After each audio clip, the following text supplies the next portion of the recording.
Hi everyone. We are going to do things differently today, and I'd like you to begin by actually going down into your heart.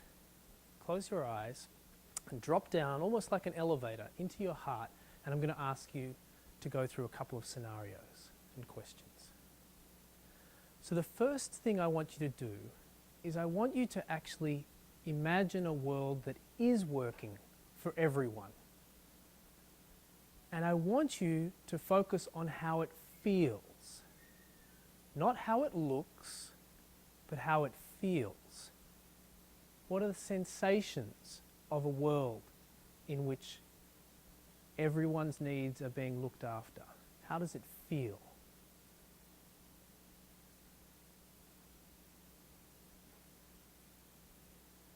And now I want you to explore a second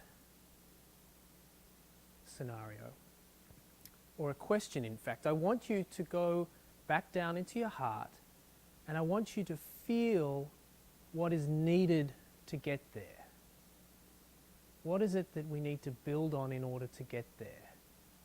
Not the logic, not how you do it, but what do you feel is most needed to get to that space you felt in the first instance?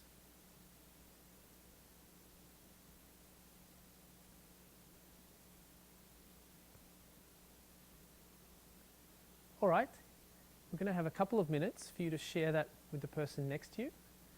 Feel free to talk about the feelings, and if you want to go into other things as well, that's fine. If you don't know the person next to you, introduce yourself. If you're not sitting next to someone, then jump on down next to someone. You can do it in groups of threes. We've got a couple of minutes to explore what did it feel like, and then what do you feel is needed in order to get there. We're going to use that as a segue into our conversation today. All right, couple of minutes, off you go.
Just another 30 seconds.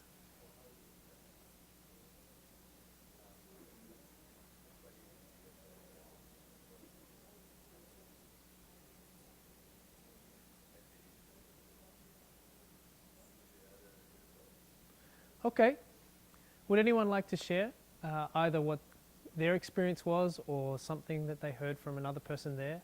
And for the person who's just arrived, we were feeling, what does it actually feel like to live in a world where everyone's needs are met, where it's actually working for everyone?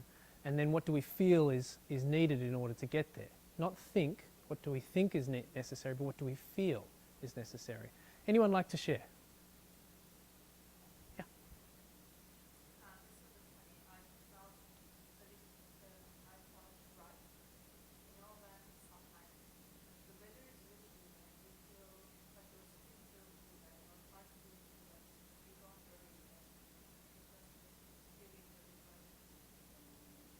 Yeah.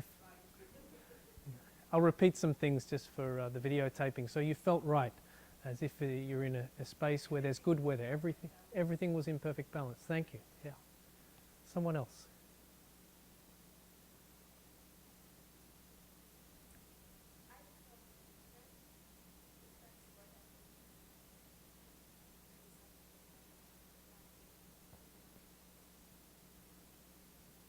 Okay, something completely new. You felt different. We're going to actually explore whether or not in reality anything is new today a little bit. Anyone else? Did anyone want to venture into what they felt was needed to get there? I heard a number of people talking about shared understanding, or an understanding of shared experience. Does anyone want to comment on anything that came up in that respect?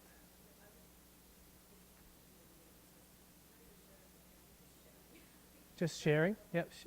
Sharing was the important thing that came as the feeling for what needs to change. Maybe one more. Anyone else want to comment on either of their experiences there?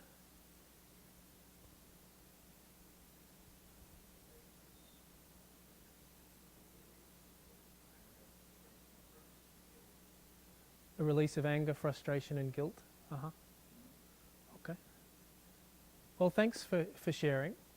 And I wanted to start in this way because I think it's so important for academia to return back to the heart. So much of academia is in the space of the head and in trying to logically work through things. And I don't think that we can actually work through to an economics beyond growth without really connecting in with the heart in this space. A friend of mine, Stuart Hill, who's a famous ecologist in Australia, he told me years ago a 3-step process that humans engage with whenever they're dealing with any kinds of challenges that I found really quite an interesting framework to then use in my work. He said that when a challenge presents itself at first, the very first thing that we do as human beings is we usually look at it in terms of deceptive simplicity. Oh, that's easily addressed. We can fix that. We just throw these things at it. He said that that is then usually quite quickly followed by a period of confusing complexity.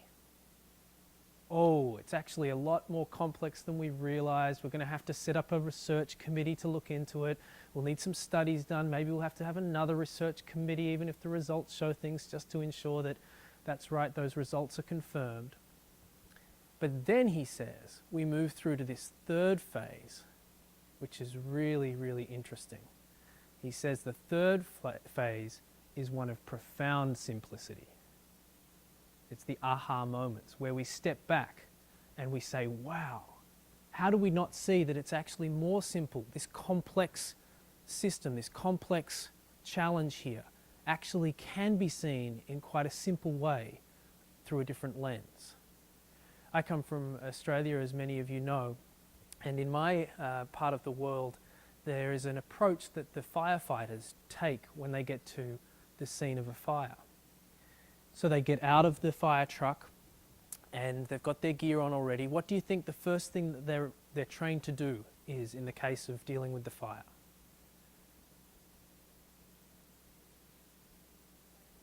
Putting the fire out? No. Escape routes? No. Looking for the like where they would need to move if the fire moves? Not really. No. Right? How do they do it? They do this. They clamber down out of the truck and they do this. They put their hands in their pockets. Why? Because our typical approach is the deceptive simplicity. There's a fire, I'll put it out. I've got the equipment to put it out. And then you move into the confusing complexity of, oh my God, I'm now in the fire and it's surrounded me and I'm in trouble. And that third approach that allows the the profound simplicity to come is one that actually steps back and stops the impulse, allows us to go through those things without actually acting on them, and moving through to discovering what is the quickest, easiest, best way in terms of outcomes for everyone to actually look at a challenge. So what I'll be presenting today is, for mine, a very simple premise. And it's an approach that I actually developed while I've been here at UBC in terms of the language I'm using on the bus on the way in to work each day. And it's essentially my theory of change when it comes particularly to economic theory. Is, will, should and can. 4 ingredients for any kind of theoretical change or paradigm shift in its entirety. So if you think to capitalism and its emergence and the work of Adam Smith and others, all 4 of these ingredients were actually there in the nature of his work. Let me explain them. Is in my setup here means something is already happening. Something will continue to happen, something should happen, and it actually can happen. So if you look at Adam Smith, what he did at that time was saying, I see there are certain things that are happening right now in terms of the way that people are interacting and the way that self-interest is playing out. I see that happening more and more. And it will continue to happen because this is the trend that is happening in terms of global trade. These are the trends that are happening in the local marketplace. And there's actually an invisible hand which makes those things happen more and more and happen in a way that moves towards equilibrium. It should happen because that equilibrium, what that enables is everyone to benefit. When you and I trade, it's win-win. And that's the value of the self-driven marketplace, is that we make decisions through a rational actor model. And can it work? Absolutely. Here's the theory, and he outlines the principles that then became, modern day capitalism as we know it, in its various strands and forms, but its fundamental principles. The same happened with the civil rights movement in North America. So in the US, Rosa Parks was there on the back of the bus, and she was actually creating the change. She wasn't talking about it. It sparked, as far as I understand it, a whole lot of movement around the civil rights movement because she actually lived what would be what she wanted, right, which was the desegregation. Will it happen? Martin Luther King Jr. talked about the arc of the moral universe having its bent towards justice, that there was an inevitability here about civil rights. No matter how long it took, there was an inevitability there. The moral case was strong, and we all understand that well enough not to have to go into it. And can it happen? Absolutely, in terms of the way that people spelled out how societies have existed in the past and can exist together in harmony without segregation, without the human rights violations that were happening in such dramatic form historically up until that point, and to some degree since then too. You look at slavery, on the other hand, and what was missing. If you go back to slavery globally, what was missing in terms of those four ingredients? Why did it take so long to come around? The will was there. Same thing in terms of that long-term argument about what would happen in terms of uprising and in terms of the economics of it. The should was quite strongly there. The can was there as well in the same way as capitalism put forward. But the is wasn't there. There wasn't actually the shift happening at the time to be able to reflect on and say this is already happening. The same with communism. The is was missing. It took, 150, 200 years? I'm not actually a scholar of political economy to know the details, but it took a long time for Marx's thoughts to actually emerge. Why? Because the is was missing. Now we get to a very important point about all of this that hopefully starts to make some sense here. I've travelled around various parts of the world and talked with the so-called leading economists, progressive, heterodox economists from around the world, looking at the big issues, climate change, economic inequality, and I've asked them, what's your alternative? Pretty much the same question that everyone involved in the Occupy movement was asked. What's your alternative? Or what's the alternative? Do you know what those economists put forward as their best alternative? It's a tax on the bad. It's one big tax. That's the best thing that they can come up with around the world, is a tax on the bads. Some people move into some Georgist theory about putting tax on land use. But essentially, if you go to Harvard University, for example, you'll find that the most progressive economists are talking about some kind of big tax. Have a look back at this model in terms of theory of change. What's it missing? It's missing two ingredients.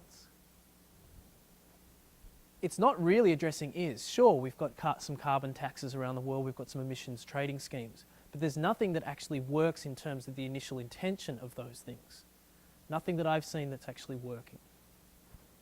There's no inevitability about moving towards a carbon tax or a big tax on all the bads moving forward this century. Why? Because it's such a political hot potato. It's so politically divisive as an issue. Sure, the moral argument's there, and even the can. If you look at Peter Victor's work out of York University, modelling a zero-growth economy with a big carbon tax and showing that we can actually see rises in employment levels, reductions in CO2 footprints, and the maintenance of an economy that can function. Those things are there. That's what the Centre for Advancement of Steady State Economy and a lot of steady state theorists, all the way from Herman Daly through, say is possible. It's possible, look, we should do it. This is what we need to do. But it's not grounded in something that's actually already happening right now in a way that's effective.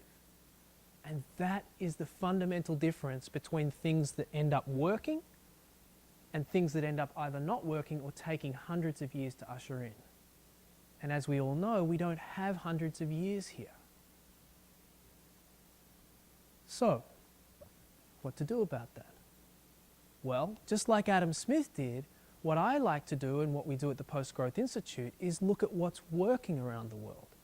What are the existing things that we see are actually playing out in ways that will usher in and evolve futures that will lead to that scenario that you felt into at the beginning? A world that works for all. Let me take you through it, and I'll be giving you some snapshots of these 4 aspects in terms of the model, and then I'd really like to open it up for discussion. I won't have time to explore a whole lot of the nuance, but perhaps it will come up in the conversation here.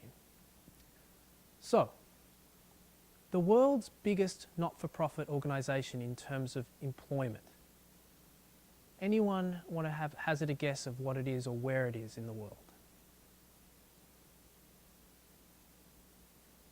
It's BRAC, a Bangladeshi organisation, employs about 100,000 people, largely women, works with 10 million people every year, health, finance, education fields. Guess where the world's biggest not-for-profit in terms of employment, guess where it gets its income? What would you think? The world's biggest not-for-profit. Where would you think it gets its revenue?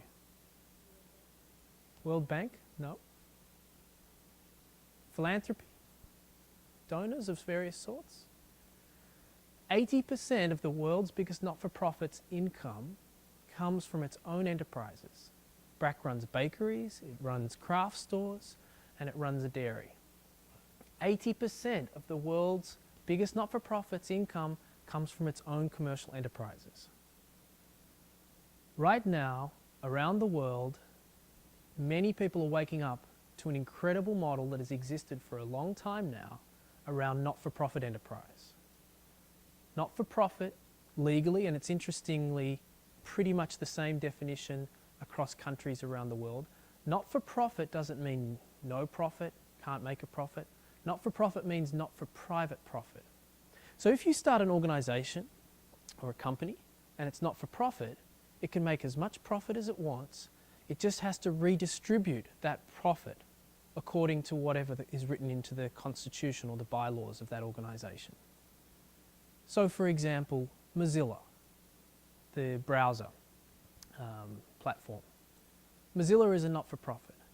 If it makes profits in a year, and it does this on an advertising revenue model largely, if it makes profits, those profits go to paying, before profits it will pay its staff, etc. And then if it makes any profit, which of course comes after expenditures, that money goes into the Mozilla Foundation's work in terms of supporting other open source initiatives, or it will go back into expanding the organisation, but it doesn't go into someone's back pocket. There is no shareholders, there is no ownership in a not-for-profit model. But there are hundreds and hundreds of thousands of not-for-profits around the world. Now, the typical model of not-for-profit is one of charity. But get this, the latest research out of Johns Hopkins University shows, taking into account the US, Canada, UK, and 13 other countries, shows that 43% of not-for-profit income, this is including all the charities, all the way through to the hardcore enterprises, 43% of not-for-profit income actually comes from their own commercial enterprises. And this statistic has been on the rise in the last few decades, such that the amount of revenue that not-for-profits are actually generating for themselves has doubled in the past few decades, doubled. And the rise of not-for-profit enterprise in terms of that percentage of growth translating into the amount of GDP contribution by not-for-profits is on the rise, and it's actually outpacing GDP. So here in Canada, 8% of Canada's GDP is created by not-for-profits, 8%. My guess is, I haven't looked at it in depth, but my guess is that that is more than the agricultural sector here. Not-for-profits actually contribute to economies in terms of revenue raising, in terms of GDP, in terms of transactions, in terms of trade. And this number is on the rise, and it's outpacing the overall increases in GDP over the last few decades. It's happening. It is, right now, a phenomenon that's waking up people in China, particularly young people in the UK. In my own country of Australia, the amount of people who are starting to get interested in not-for-profit enterprise is phenomenal. There's competitions now, usually in the social enterprise space, and social enterprise is an umbrella term that includes a whole lots of different things, but within that there is not-for-profit enterprise. Not-for-profit enterprise includes non-distributing cooperatives that are often producer or consumer cooperatives. It includes community-supported agriculture, it includes community land trusts, it includes associations, companies limited by guarantee. There's a whole range of diversity within not-for-profit. And within this space, more and more people are realizing, I don't want to actually be part of an organization or run an organization that has its funding dependent on government or philanthropy that's in turn dependent on the cycles of the global economy. If the economy crashes, then my not-for-profit, which is dependent on the philanthropy, is going to crash too because it's addicted to that support. More and more people are understanding it's resilient to actually set up not-for-profits with business plans and business models underneath them so that they can run themselves. If you think about this university, for example, it would be in this university's long-term interest to actually develop its social enterprise capacities. Right now it runs off about 30%, I think, maybe a little less social enterprise in the sense that it has land that it rents out for accommodation. And it also has smaller things like the farm that are the seeds of potential social enterprise. So this is happening right around the world in terms of an upsurge of people reimagining and redefining and re-understanding not-for-profit and the power within that model. Because most people are still in the headspace of thinking not-for-profit means charity and dependent and cumbersome. And to a large extent, that is true in certain parts of the not-for-profit space. But this new phenomenon is playing on an old experience and playing out in new exciting ways. Now, why will this continue to grow? Why is it that I feel confident to say that in the next 30 to 40 years, not-for-profit enterprises will outcompete for-profit equivalent enterprises across every sector? Well, in part, you just have to feel into that and feel the logic behind it itself. You have an organization on the one hand that is driven to make profits, to maximize profits generally, especially if we're talking about shareholder-driven organizations. Driven to make profits, and another one here that actually doesn't require making profits in order to survive. This one doesn't require it as such, but there is an expectation to make profits. So what happens, do you think, if you have a big downturn and two organizations that are both making this shirt exist, and one of them is a for-profit and one of them is a not-for-profit, and they level out for 5 years during that downturn? They manage to level out, they don't dip below, they're on a level plane for those 5 years. Which one do you feel, if this is a shareholder-owned company and this one is a not-for-profit, which one do you feel is going to more likely collapse in that circumstance?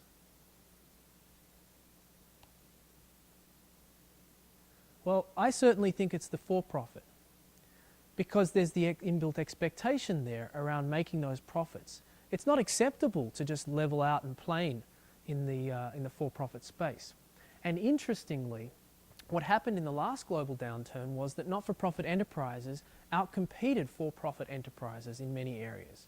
Take, for example, the US and the credit unions. Now, credit unions in the US are all by law not-for-profit, and the big banks are for-profit, as we know.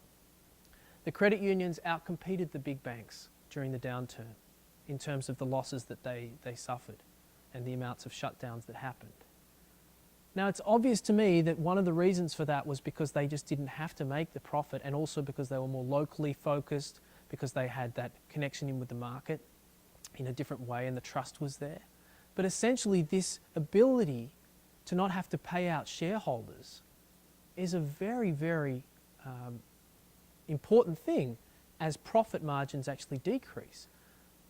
So I want to go through just 4 different aspects of why I think not-for-profits will outcompete for-profits over the next 30 to 40 years, and why we're actually heading towards an economy, a global economy, where not-for-profit enterprise is actually the central business model, not a peripheral business model, but the central business model.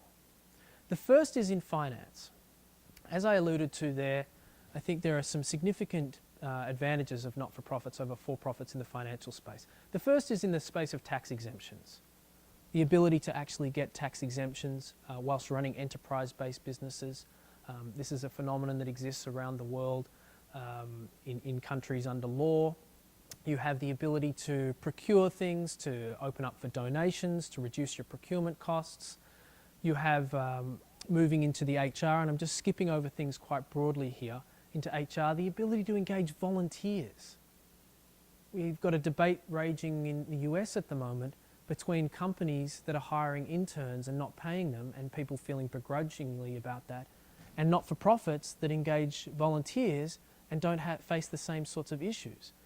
Not-for-profits can tap into essentially a labour market that's willing to contribute without necessarily any expectation of financial gain. If you took 2 companies and you just had that phenomenon alone, look at the advantage that if those companies are working in the equivalent way or space or market, look at the advantage that comes with the ability to engage volunteers. Then you've got the whole rise of the purpose-driven motivation happening around the world. People don't want to work for profit so much anymore. There's an increasing interest in businesses that actually put the heart space first, that put communities first, and that's where not-for-profits have it in spades. Especially not-for-profit enterprises that marry those 2 ingredients of a business plan and enterprise with the heart space and helping people in need. Because remember, the primary purpose of a not-for-profit is to fulfill social needs. There's that expectation from the beginning. In the HR space, we're seeing a lot coming with the rise of more women returning into the workforce, the formal workforce that is.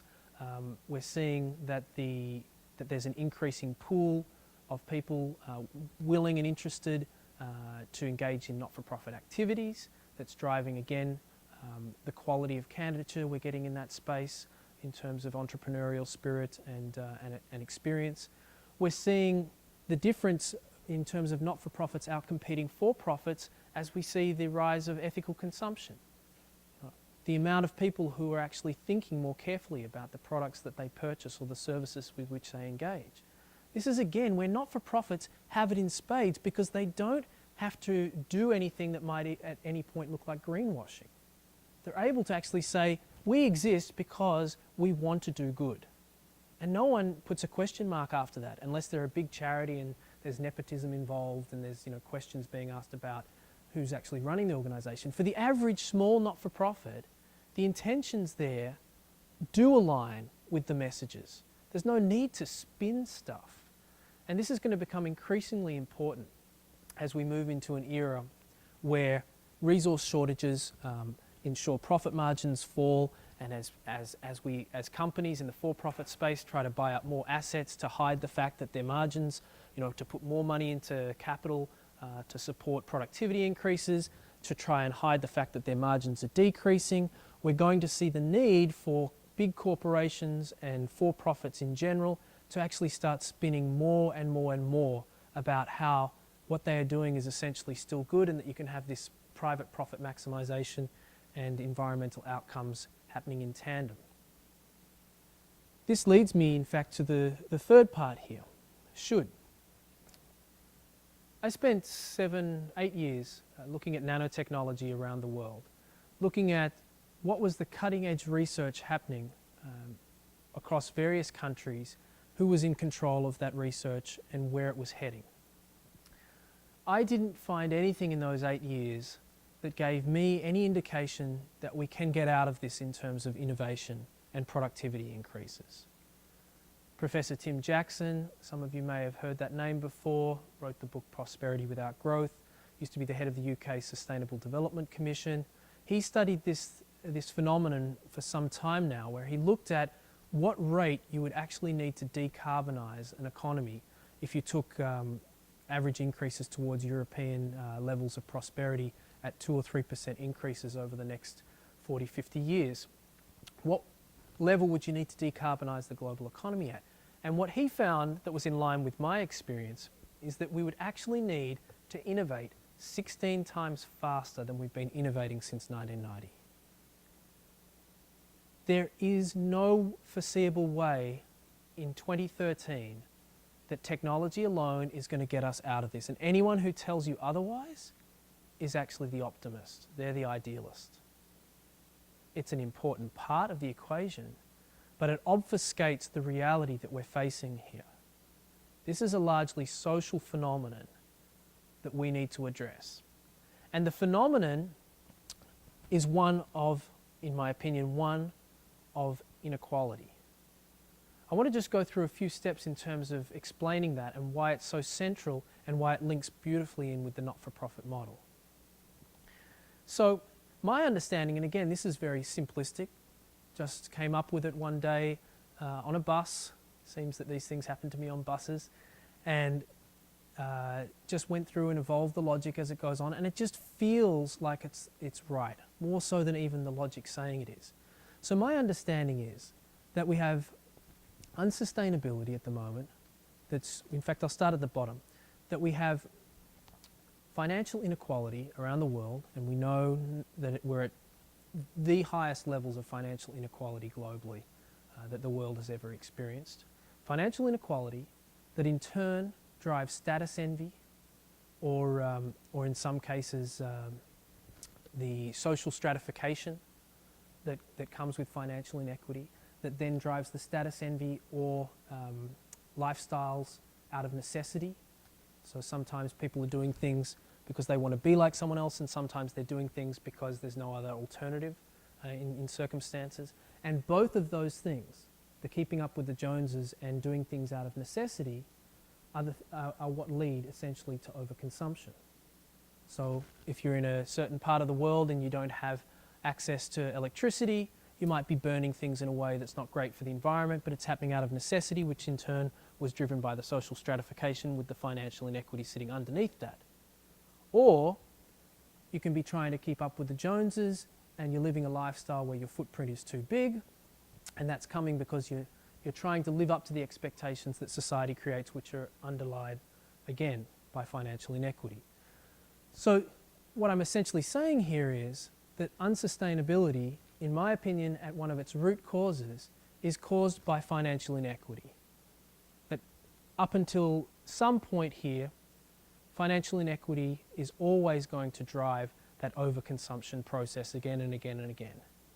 And this is what you'll see supported by the work of Wilkinson and Pickett and others in the spirit level. And in my opinion, it's just common sense. It feels right that if you have a very unequal world, that you're going to have the chaos which allows the powerful to actually control the situation in a way that gets the outcomes they want and keep centralizing power. Underneath financial inequity is any system that centralizes wealth and power. And that's why communism and capitalism are both unsustainable, because both of them centralized wealth and power. Now, the interesting thing here is when I engage with people in this conversation, they talk about B corporations, community interest companies, for-profit cooperatives and they say, like, look at all these great business models and look at what's happening within B Corps in terms of you can put purpose in there alongside environmental outcomes. It's possible. You can do it, Donnie. You can do it. Trust me. And I just go back to my theory and I say, okay, where does B Corp, where does a B Corp, a benefit corporation, fit in? Where does the continuation of capitalism in any form fit in if it's not decentralizing wealth and power? And the fact is, none of them do. None of the models that we've seen put forward by people within business around the world that say we can keep on growing line up with the fact that we need to decentralize wealth and power in order to take away the driver of unsustainability at its root. So all these models that get put out, green capitalism, philanthrocapitalism, natural capitalism, whichever flavor you want to call it, every single one of those still drives financial inequity. Because if it didn't, then it wouldn't work for the people who are proposing it in the way they want. Otherwise, you would just have a system where okay, let's all tax people at a level that ensures financial redistribution, and that way we can have that within a capitalistic model. But the fact is, that's not capitalism then anymore. If you start taxing people at the level you'd need to ensure the actual redistribution, because a lot of it then trickles back up through consumption habits, you'd actually need to tax, I'm guessing, at 90% plus. And that's been tried in history and it doesn't work because the incentive for innovation disappears.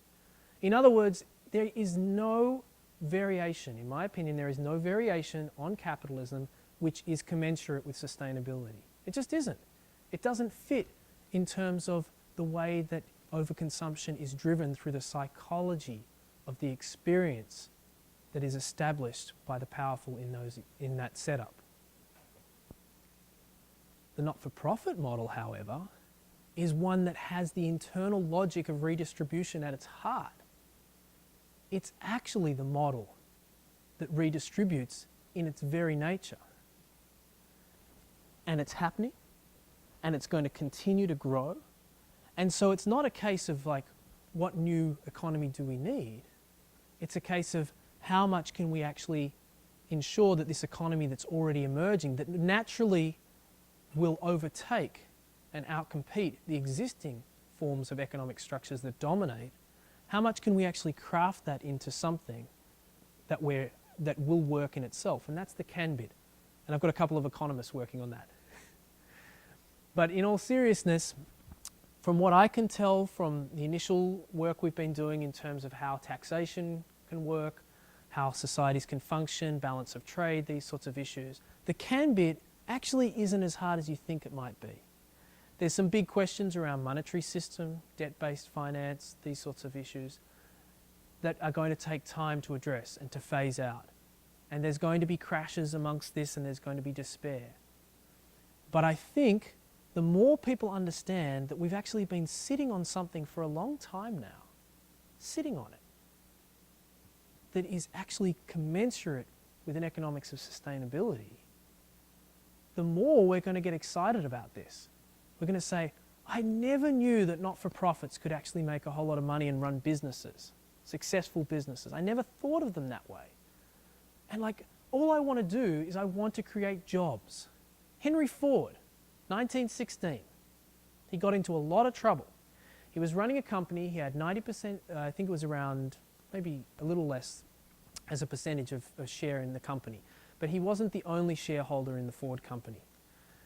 He was running the company and he came out in public and he said, and I'm paraphrasing here obviously, he said something along the lines of, I just want to create more jobs and increase the prosperity of my workers, and everything else with the profits I pretty much want to put back into the business.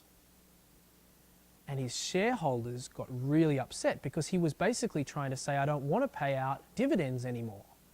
He wanted, in essence, to take the company not for profit. Henry Ford wanted to take the Ford company, which at the time was worth the equivalent these days of about $1.5 billion, one of the biggest companies of its time. Henry Ford saw the wisdom in taking the company not for profit. He saw the value that if you provide job security, you do good work, that you actually don't need to make people rich in the process. And we're seeing nowadays lots of things that ensure that capital, both capital requirements are coming down in terms of startup and alternative forms of financing that ensure that the typical venture capital model is actually going to be superseded over time, and that not-for-profits will actually be able to raise more money, whether it's crowdfunding, whether it's various forms of loans that are emerging in this space that actually allow for equivalents of venture capital funding in terms of the way they play out.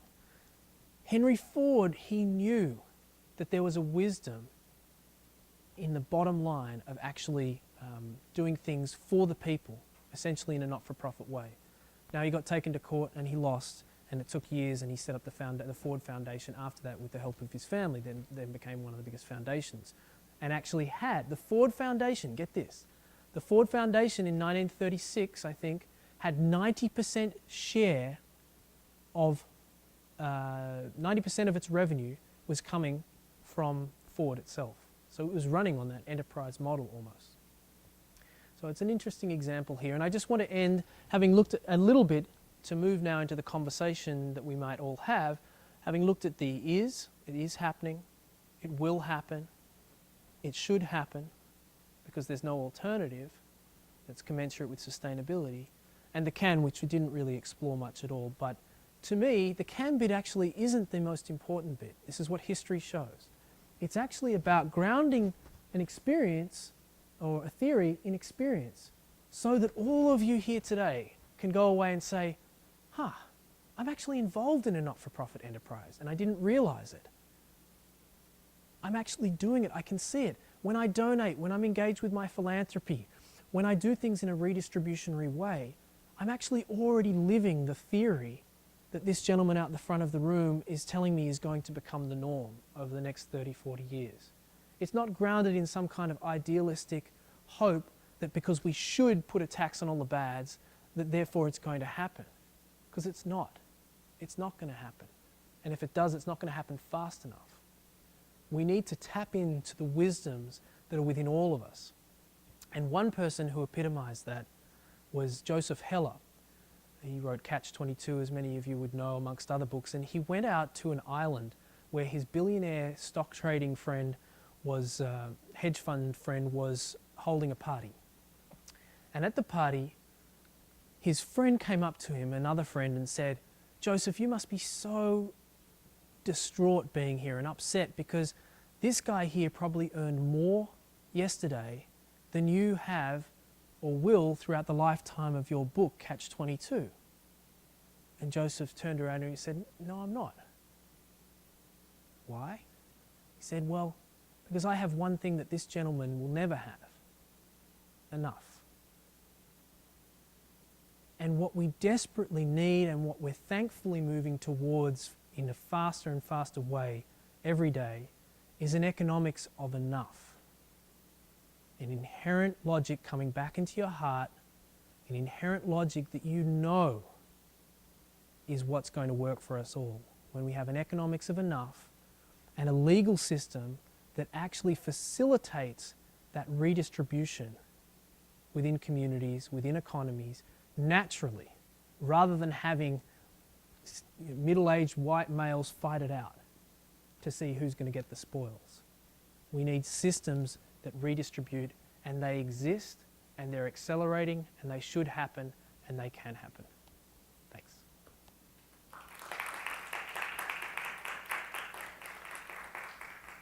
So, what I'd like you to do is, we've got just a few minutes, I'd like you to actually have 30 seconds of silence for yourself to just reflect. And then we'll move into some other things.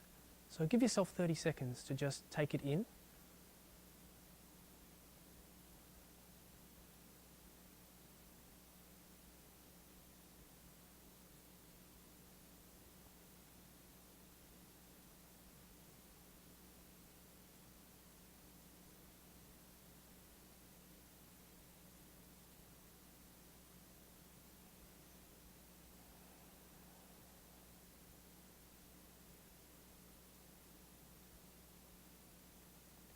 Okay, and if you'd like to just have a minute or two chatting to the person next to you, anything you want to share, and then we'll move into the last 10 minutes for some questions, conversation, etc. So 1 or 2 minutes and just share with the person next to you.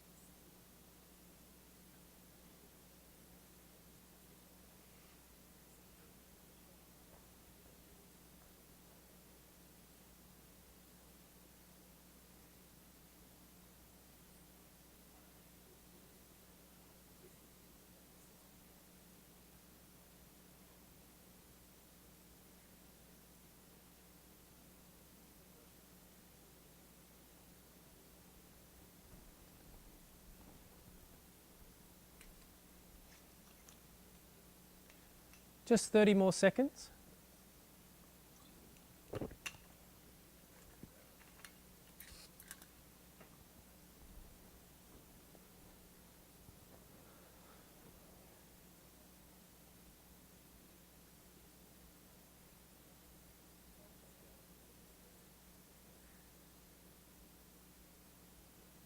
Okay.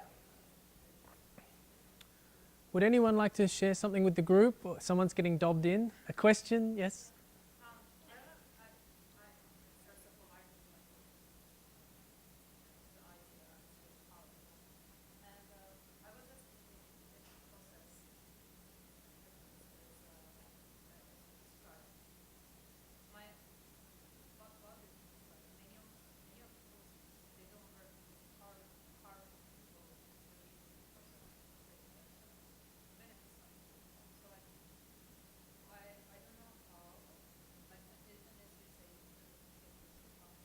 Mm-hmm.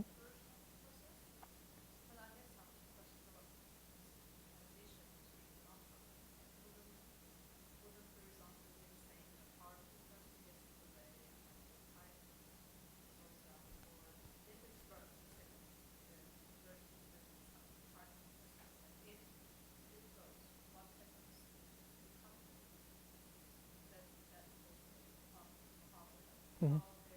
Great. So the question was twofold. It was, aren't there going to be policy roadblocks that the powerful are going to be upset with this phenomenon emerging and are going to put roadblocks up? And the second part was whether or not, what's going to happen to the powerful companies themselves? I'm just repeating questions for anyone who's watching the video today. So the first thing is that if that was largely the case, your first question, then yeah, this would be pipe dream stuff. But that's why this part becomes so important. I'm not so much saying that not-for-profits should be the model and that we need to put forward, for example, greater subsidies or to get out there and campaign if legislation is working against not-for-profits in any certain way in terms of, for example, the subsidies that we see around natural resource usage, natural resource extraction companies in this part of the world, so much as saying that it's going to happen anyway.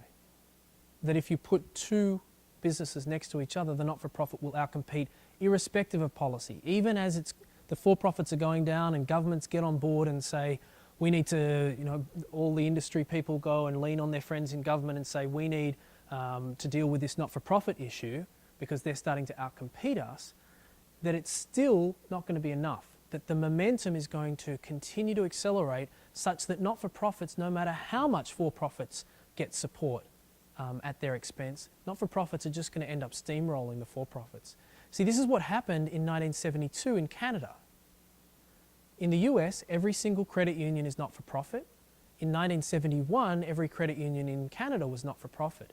In 72, the Canadian government made legislation to say that every not-for-profit has to be every credit union has to be a for-profit. Why?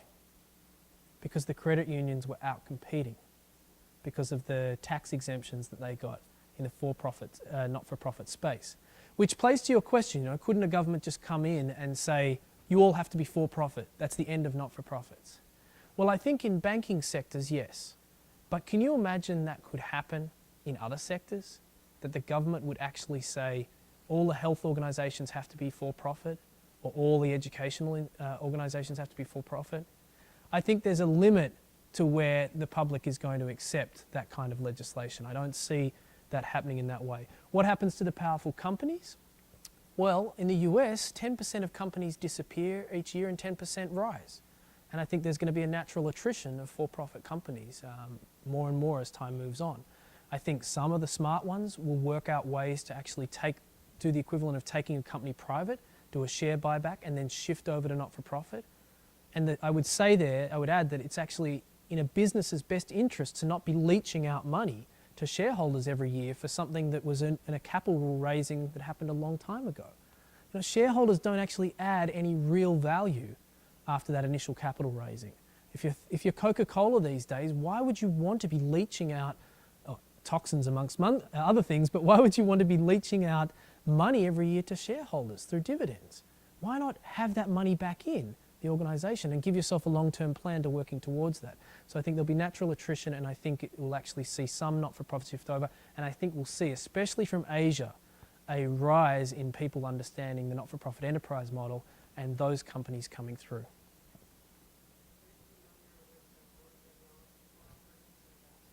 Mm-hmm. Not quite. Mondragon's actually a for-profit cooperative. It's a distributing cooperative. It has a limit on the amount it can distribute. But I think Mondragon is a really good stepping stone. I don't know if you noticed in the last weeks or so, it's one of its banks from memory has failed, or no, maybe it's one of its steelworks has failed. So it's actually facing its first worker retrenchment in its history. So throughout history, Mondragon, by the way, is I think about 60 or 70,000 employees across a whole lot of industries in the Basque region, in Spain, and it's proven a very successful version of the cooperative model, and has become, I think it's the 5th biggest revenue generator in terms of companies in Spain, so it's a big player. And they have a principle of intra-equity when it comes to income. So bottom salary and top salary must be within a certain rubber band ratio, and I think it's usually between 3 and 6 to 1, depending on the companies, whether it's the bank versus the steelworks, etc. And so Mondragon is a great example of some of the things that need to be part of a not-for-profit future. We need to have bottom and top ratios in terms of salaries, because not-for-profits can still pay big salaries, and that's where you can have this challenge around inequity. And that's where there is one there that comes in about the should that's important. It's not necessarily a will. Yes, sorry. Mm-hmm. Right, but that's the difference, is not-for-profit is not owned by anyone. So if, for example, Mondragon had 30 years of bumper work, like it just took off, then who benefits? The workers, right? Which means that the workers can get extremely, extremely wealthy. So what happened in North America in the last few decades is that cooperatives only require 3 people to set up. So 3 people can set up a cooperative, gain the benefits of associating themselves in that way, and become very rich. So that's the limitation, is that if you go back to the decentralization model, Mondragon is part of a stepping stone, but it's not the end game. The end game needs to be non-ownership and stewardship. No one should be able to own companies, in my opinion. That doesn't fit into the logic and the wisdom of redistribution. It's a stepping stone perhaps, but it's a stewardship that we need of organisations where they're worker run, worker managed, but not worker owned. Yeah. Sorry.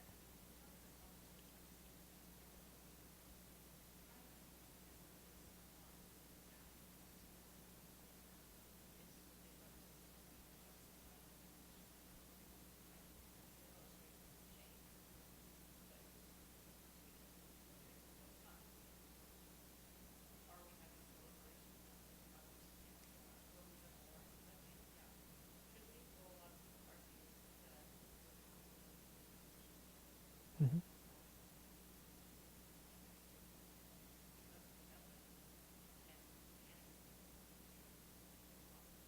Mm-hmm.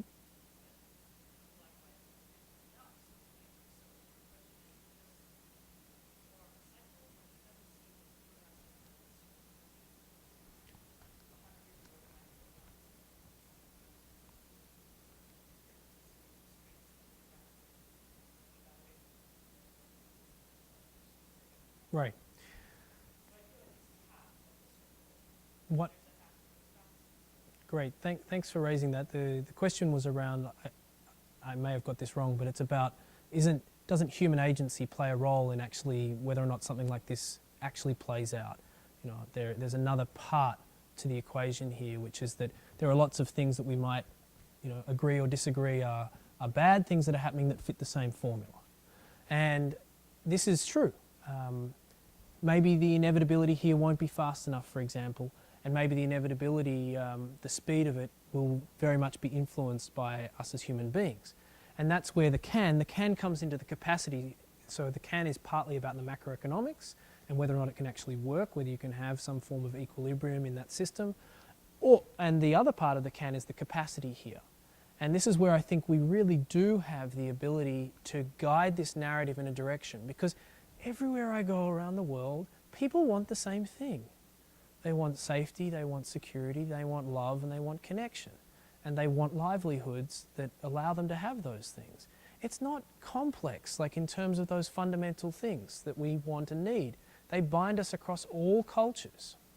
And so for me, this is one where, as compared to the question around chemicals and toxicity, there's not a common bind there in the people who have differences of opinion about those things, in my opinion. There's differences there, fundamental differences that relate to worldview and all sorts of things.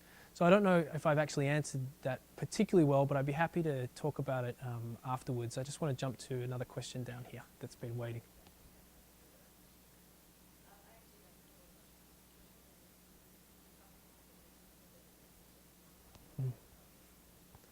I realise I didn't give too many examples of it actually happening, which I can do if you want. Yeah.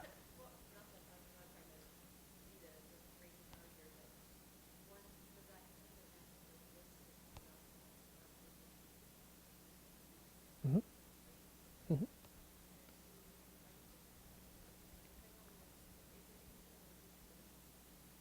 Right.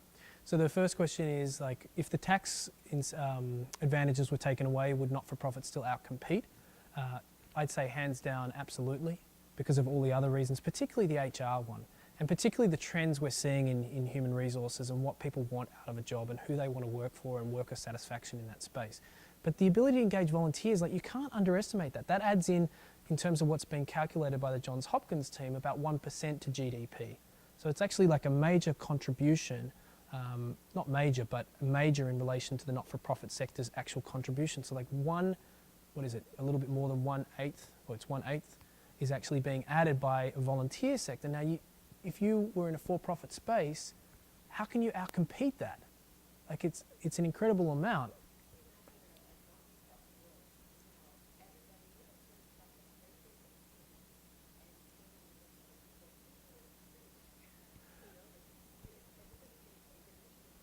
Right, but you're already in the not-for-profit world, so it doesn't matter. But I agree, like, the incentive to actually work voluntarily may go one of two ways. We might move more towards the gift economy, or we might... See, the great thing is, as not-for-profits develop more enterprise within their mix of revenue streams, they actually have more ability to employ people and to give them the security of that job. We're seeing this now, not-for-profits taking on... Throughout the global downturn, not-for-profits actually expanded their employment during that period in the US. Expanded employment during the global downturn. They hired more people. Now, this is at a time when you think philanthropy and government funding is going to cut that out, right? You think the not-for-profit sector would shrink in a downturn.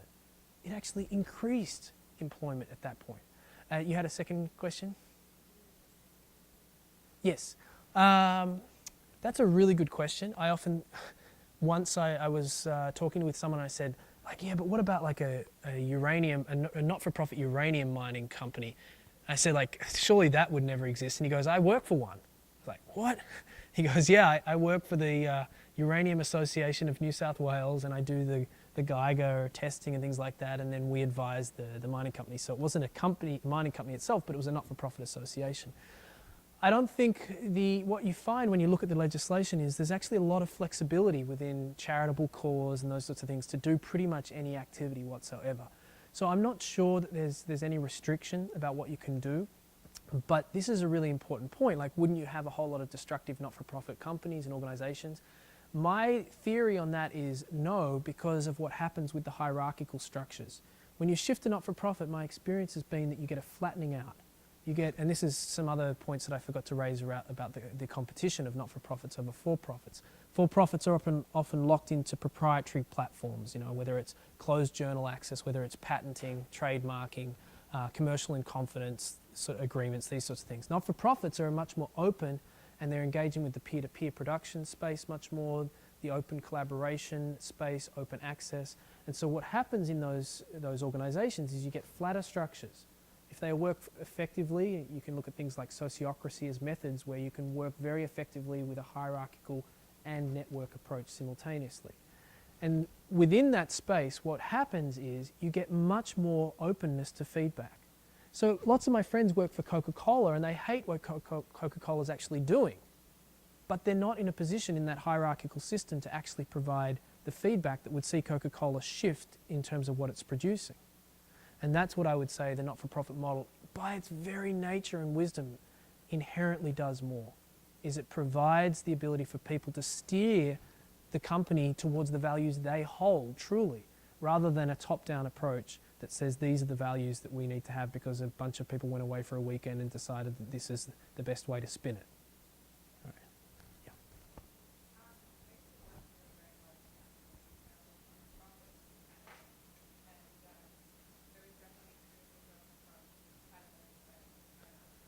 Right. Right.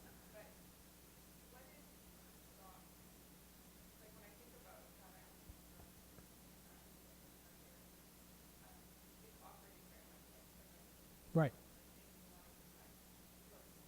Right. The public might not even know.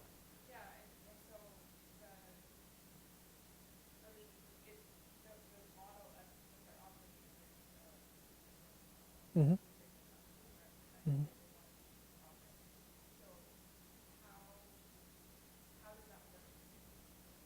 Right.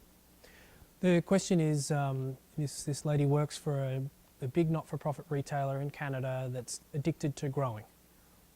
How does that fit within the sustainability model?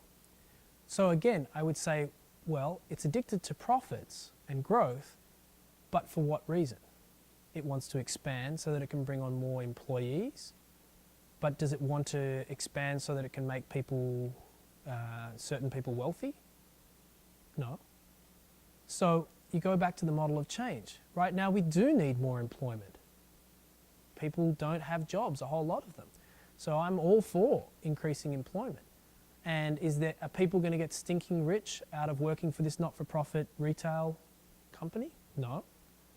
And so what it does is it actually takes people out from the bottom, brings them into the middle more, but also takes money out of the system from being privatized in terms of making wealthy people wealthier, and actually ensures that we start to converge. Now the problem is the banking system works against that. The banking system that all these employees and the company in terms of its investments are engaged with is actually trickling money up in the way that works. So it is a challenge, but like I say with lots of people when they're asking this sort of question about how it might roll out, who knows which sectors will go first? It may be the social sectors, or it might be that the natural resource areas are where, given the margins decreasing and resource shortages, maybe not-for-profits will move into that space first. I don't know. None of us know really what's going to fall first. But I think there's going to be a domino effect, and it's going to be logarithmic, and it'll be like this, 2020, 2030, 2040. And so what will happen is you can't just look at the retail, that example, in isolation without thinking, the whole landscape around that's going to be changing as well. And then all of a sudden, your not-for-profit that was going for growth so much, I don't think it's going to even want to go for growth in the same way when the for-profit that it was competing against has actually collapsed. It's going to change. You had a little follow-up? Yep.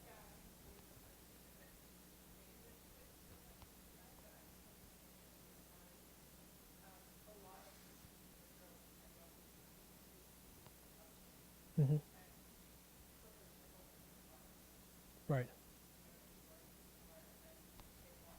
Right.